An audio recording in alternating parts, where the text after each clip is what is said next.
Une fois que j'ai terminé le tricot, je passe aux finitions. Pour les finitions, c'est très simple, je vais faire des franges. Donc pour ce faire, je prends le reste de pelote de laine et je viens le couper. Je fais plusieurs franges, elles font à peu près une vingtaine de centimètres, un petit peu moins. Il y en a énormément, il y en a à peu près une soixantaine si je vous dis pas de bêtises, même plus. Donc il faut que je commence par tout couper et ensuite l'assembler sur l'extrémité. Je trouve que ça permet d'avoir une plus grande longueur et aussi c'est quand même plus joli une fois terminé.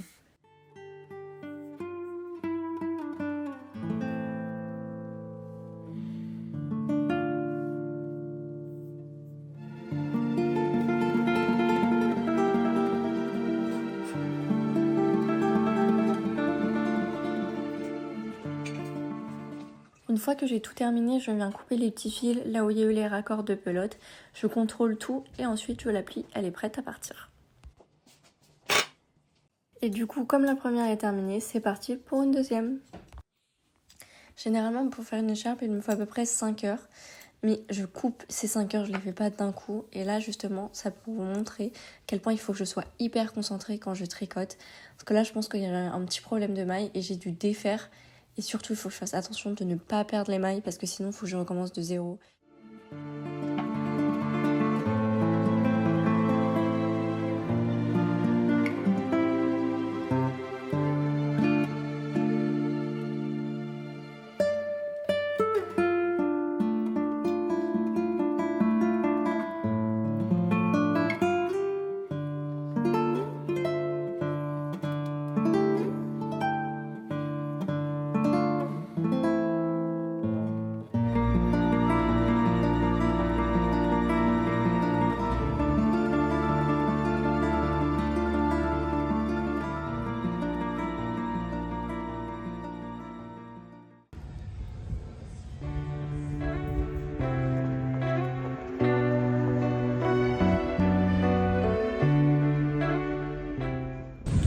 L'objectif est de terminer cette pelote.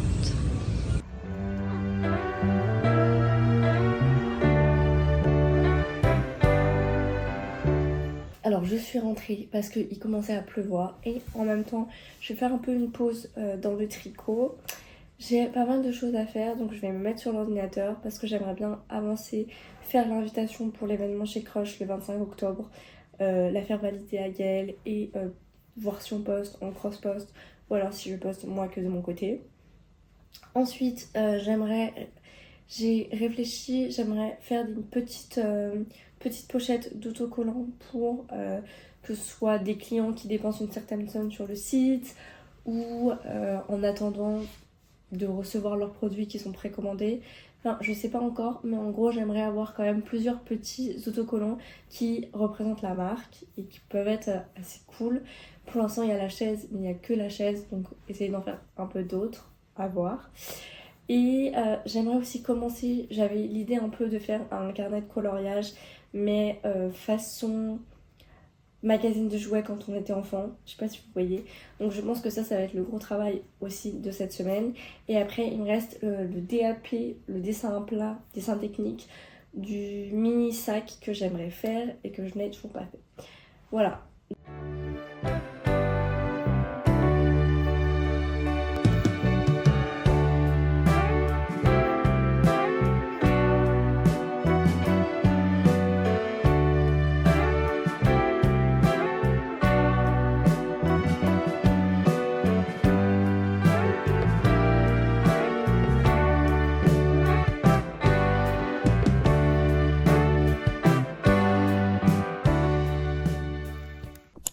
Donc voici les invitations qui marchent bien dans mon feed. Je vais voir laquelle je mets, je sais pas encore. Faudrait peut-être que je fasse des tests. Bon, j'avais oublié de vous le montrer, mais ça c'est le dessin que j'avais fait donc à main levée au feutre pour les autocollants. Donc là j'ai testé l'étiquette, je trouvais ça pas trop mal.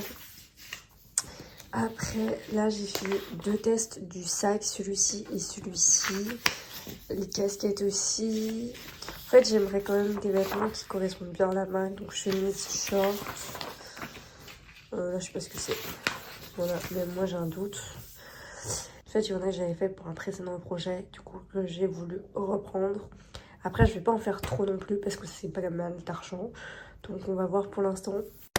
Je suis trop contente parce que j'ai trouvé ce document qu'a fait la Fédération française du prêt-à-porter et c'est sur la mode, en fait un peu le marché de la mode actuellement et comment il va évoluer et sur quoi il faut aller. Ils disent à peu près que les DNVB ça ne fonctionne plus et qu'aujourd'hui il faut vendre en physique et aussi qu'il y a des nouveaux outils comme TikTok qui permettent de développer les ventes, même d'accroître notre communauté. Donc voilà, je vous montre un petit peu comment il se présente.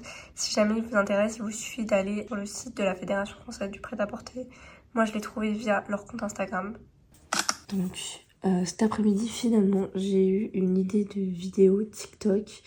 Et du coup, je vais vous montrer un peu mes prises de notes, comment je fais pour la construire et aussi pour la tourner. Alors là, ce serait sur l'explication des prix de mes vêtements et notamment des écharpes.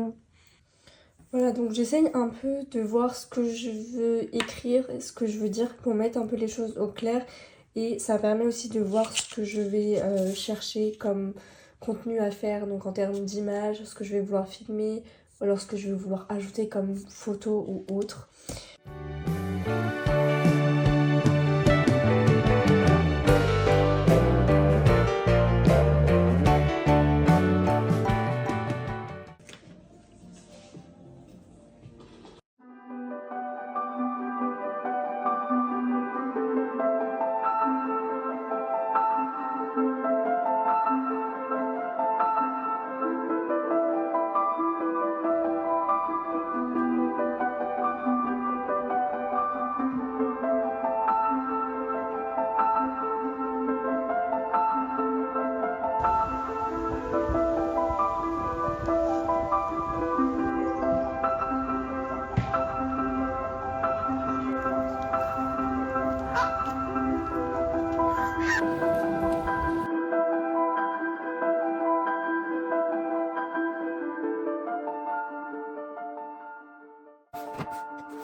Alors en fait, je sais pas. Il y a quelques temps, je disais à mon mec que j'avais trop envie d'avoir des accessoires de bureau trop beaux que je puisse garder. Et je suis tombée en fait sur Zara Home, des accessoires en métal. Voilà, j'ai pris. Alors on a le dividoir scotch.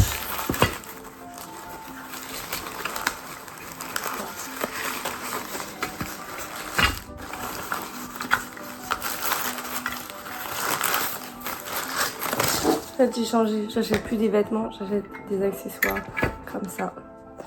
Voilà, pas trop mims, il est trop mims.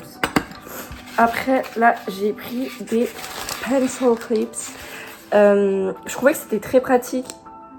Je sais pas si je vais arriver à vous montrer. Depuis ce matin, j'ai des énormes tremblements. Mais en gros, vous les accrochez à votre carnet et vous pouvez glisser un crayon dedans. J'ai trouvé ça trop cool. Donc voilà, comme je suis une ampli, bien sûr. Et celui-ci, alors c'est une boîte. Je pensais grave qu'elle était plus grosse. Quand le mec m'a apporté le colis, j'étais là, bah, c'est tout petit.